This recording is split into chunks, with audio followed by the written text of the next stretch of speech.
Lara Trump is a very gracious person. Let me just say, I don't know as I could have been so gracious because Jake Tapper got really nasty with her a while back on CNN. Not that long ago. It was actually just before Biden had to drop out of the race, in part because of Jake's doing. He went on television and gave a big spiel about how we can't have this guy running for the presidency. Well, because they knew he couldn't win. And George Clooney put the op-ed out, the whole gang was involved. Well, back when Lara was noticing all of those things that I just showed you about, how he was out of it and he couldn't get his words out and he was walking slow and did not seem to be in really tip-top shape from a cognitive perspective, Jake Tapper had her on the show and just ambushed her. I mean, he ambushed her, right? Because he showed some clip of her talking about poor Joe and can Joe get it out, get the words out. And then he starts to say, Lara, you were making fun of him for having a stutter. How do you feel about yourself? You're such a bad person. And I'm like, wow. I mean, this was unbelievable to watch. And I want you to see it first before we go to the alleged apology and her gracious response and her warning. But let's take a listen just to what he did. Bad guy. Lara, when did that apology come? Forgive me. I want to go to Jake first because that's the good part.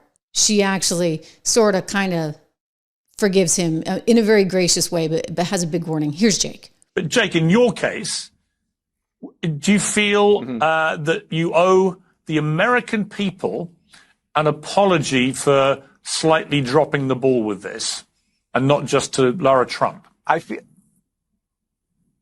like I owe the American people an acknowledgement that I wish I had covered the story better. Knowing what we know now, and looking back on that interview, which I feel tremendous humility about, she was right and I was wrong.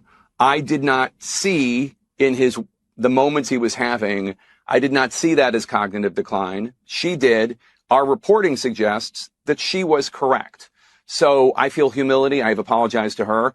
And I feel like, and I think this is something, quite frankly, that other journalists should think about when it comes to other mistakes, because I'm surely not the only American journalist that wishes he or she had covered this better. In legacy media, I should point out, conservative media was on this from the very beginning.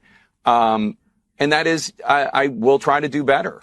And that I could roll a bunch of clips of me asking about this issue. And in 2020, I asked President Biden, then Vice President Biden, will you pledge to be transparent about your health? And he said yes, although he was not.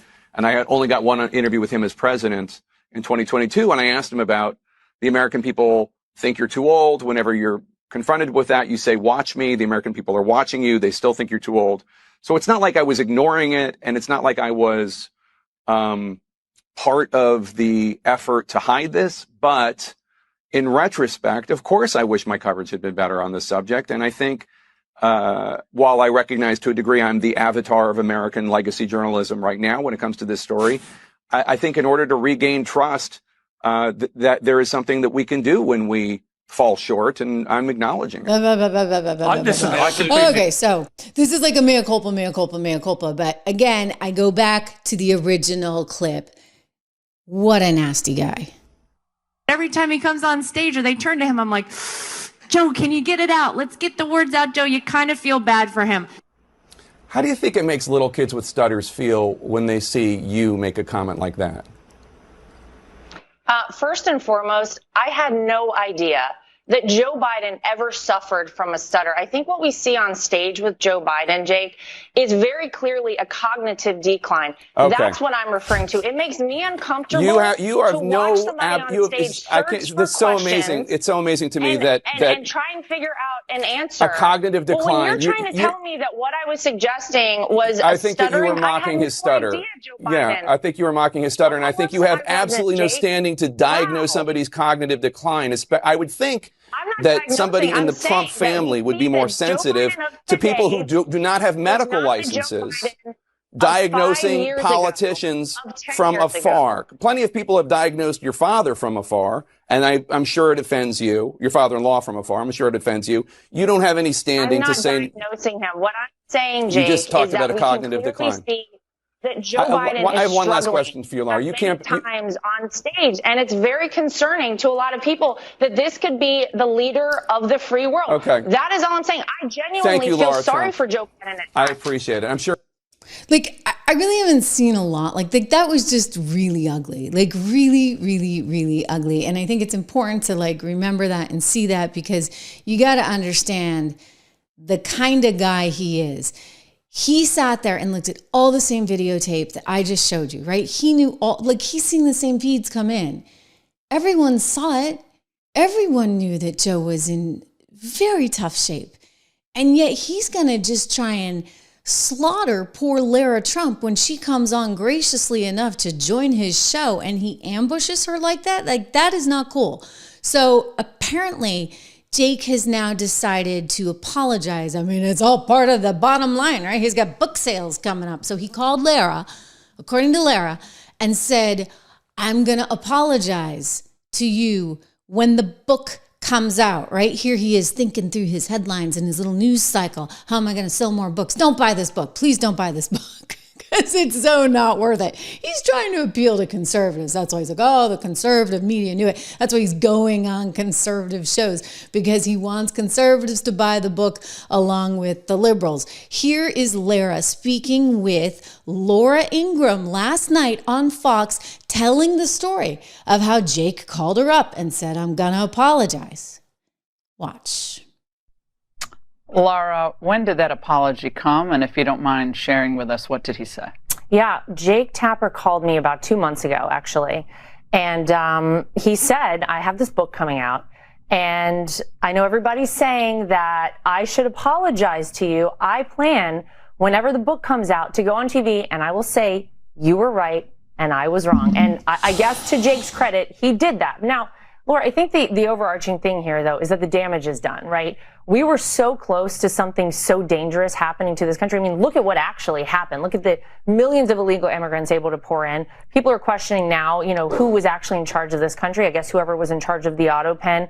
We really have to think about what would have happened if Joe Biden would have been elected. These people would have swept his condition under the rug even more. And Jake Tapper saying that this is like a Watergate level type of situation. Now that he played a role in it, it feels a little bit too late to me. I do appreciate that he did keep his word, though, and come out and say that I was right. Did he actually call you, or was the on-air dramatic apology, was that it? No, he called me and said that he was going to do this. So then. Okay, but he didn't actually apologize to you in a subsequent phone call. He said he was going, it's like so convoluted. Yeah, he said it's something kind of like that. odd. And then, yeah, as people were kind of ribbing him more, he said, I told you whenever the book comes out, I guess it was May 20th, yeah, I would come out and say it. So, but that's interesting, right? So again, I'm going to get back to character for a second, because he's not even a decent enough guy to give her the full-fledged apology. He just says, I'm going to apologize on the air. So Laura's right, Laura Ingraham, when she's saying this is kind of convoluted, like this is kind of weird, because you know what? It's all staged, ladies and gentlemen. It's all freaking staged. He wants to sell more books. So for Jake Tapper to be able to go on and say, I'm going to apologize at the right time when the book comes out, it's all about trying to get more money in Jake's pocket. It's not a sincere apology. I don't think he cares that he reported things badly. This is not some kind of wake-up call for him. This is an opportunity to cash in while he still can. Okay, let's just own up to what it is and who he is. So she's very gracious. She's lovely. She's a wonderful person, by the way. I'm just going to say that. Both she and Eric are just terrific. I have a lot of respect for both of them. Incredibly hardworking, both very smart people, wonderful parents as well. And I like them very, very much. We should get her on the show. Eric's been on, of course. Anyway, I digress. But wonderful moment from Lara. Not so wonderful from Jake.